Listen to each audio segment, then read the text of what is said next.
Magre-renew tayo ng rehistro ngayon. Ayan. Doon tayo pupunta. Ayan.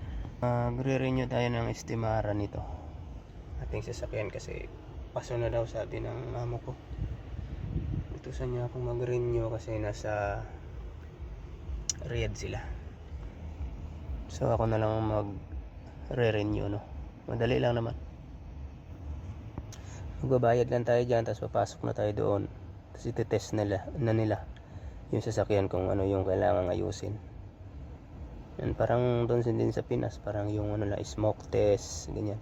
Sa Pinas smoke test lang, dito check lahat gulong, shock, mga kailangan palitan, tsaka yung resulta, kung ano yung maging resulta, yun, may kailangan kong palitan mo na kasi hindi nila i-renew pag di mo pinalitan. Ganun sila rito sa sasakyan, higpit.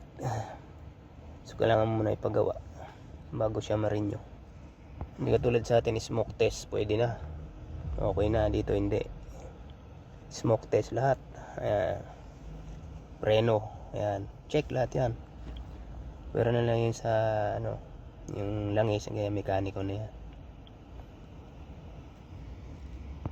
So naka-check po tayo ngayon, konti lang yung nagre-renew, hindi katulad nung nagpunta kami rito ng boss ko ang dami, puno, hanggang doon kami sa labas. Ngayon konti lang. Swerte. Saglit lang yan, wala pang wala pang 1 hour yan, tapos na to. So ayan guys, nakapagbayad na tayo, no.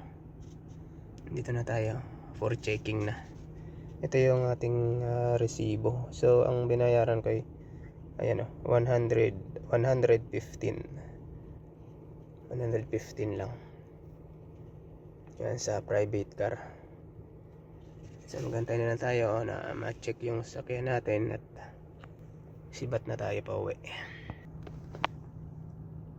So ayan na guys, ayan, ganyan yung pag-check. Nakalain yung mga kaya mabilis lang yung proseso. So ayun na siya guys, sine-check na nila. Nandun yung ibang matatapos na sila.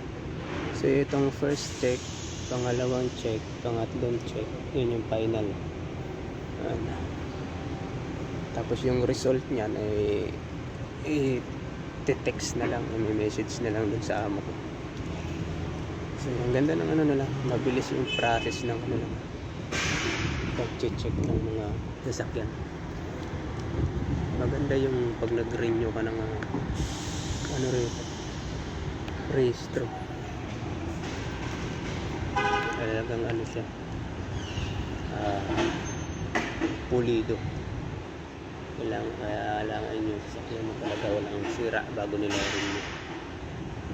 Safety first sila.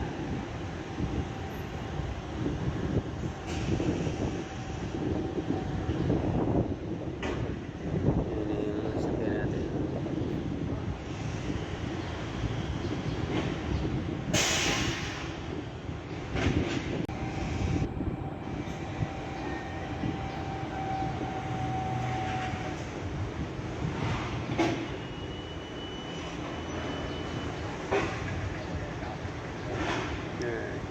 Check ng gulong.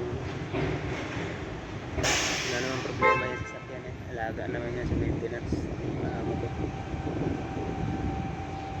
Pag may nakita kasi akong sign na umaano sa screen, sinasabi ko na agad, pinapaayos ko na, kulit ko na siya.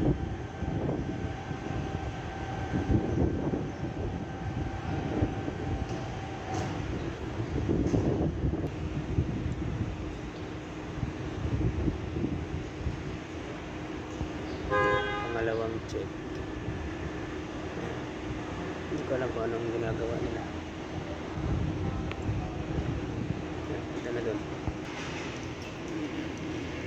final na ito, final.